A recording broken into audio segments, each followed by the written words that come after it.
রাষ্ট্রপতি জিয়াউর রহমান হত্যাকাণ্ডে জড়িত সাবেক সেনা কর্মকর্তা মোজাফফরের বিচার প্রক্রিয়া সামরিক আইনই হবে বলে জানিয়েছেন স্বরাষ্ট্রমন্ত্রী Salauddin Ahmad.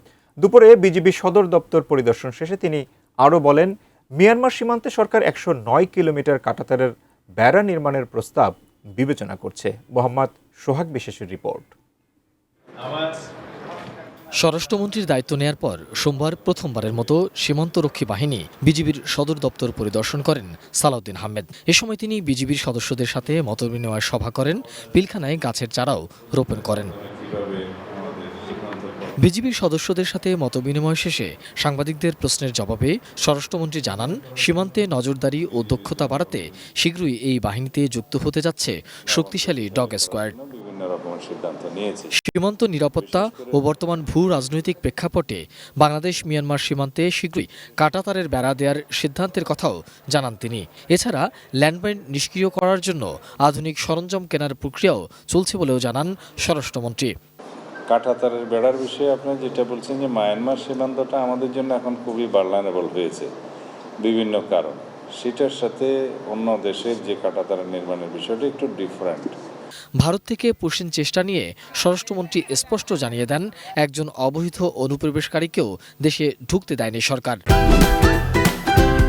Optical brightener photo catalyst active granule সমৃদ্ধ বসুন্ধরা পাওয়ার ওয়াশ, ঝলমলে কাপড়ে ফুরফুরে মন।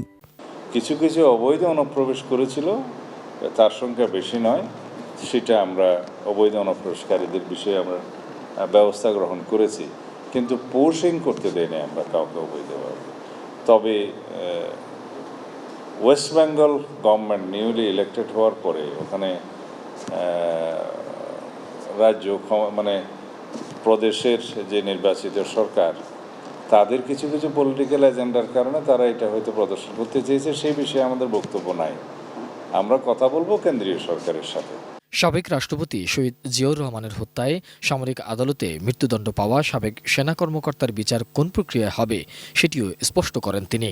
সেনা সদস্যদের বিষয়ে মিলিটারি অ্যাক্ট প্রযোজ্য এবং কো-অ্যাকিউজদের বিষয়ে যেটা ট্রায়াল হয়েছে সেটা সেনা আইনে হয়েছে, জেনারেল কোর্ট মার্শাল হয়েছে সম্ভবত। সে একই ব্যক্তি, একই কো-অ্যাকিউজ, সে পলাতক ছিলেন তিনি, এখন তাকে ধরা হয়েছে এবং আমরা সেনাবাহিনীর কাছে হস্তান্তর করেছি। তারা তাদের বিধি মোতাবেক জেনারেল কোর্ট মার্শাল গঠন করে সেই বিষয়ে ব্যবস্থা নেবেন। যদি সিভিল কোর্টের কোনো বিষয় থাকে আইনানুগভাবে, সেটা তখন পরীক্ষা নিরীক্ষা করে তারা বলবে। সীমান্তরক্ষী বাহিনীকে আধুনিক করতে সরকার প্রতিশ্রুতিবদ্ধ বলেও জানান স্বরাষ্ট্রমন্ত্রী সালাউদ্দিন আহমেদ।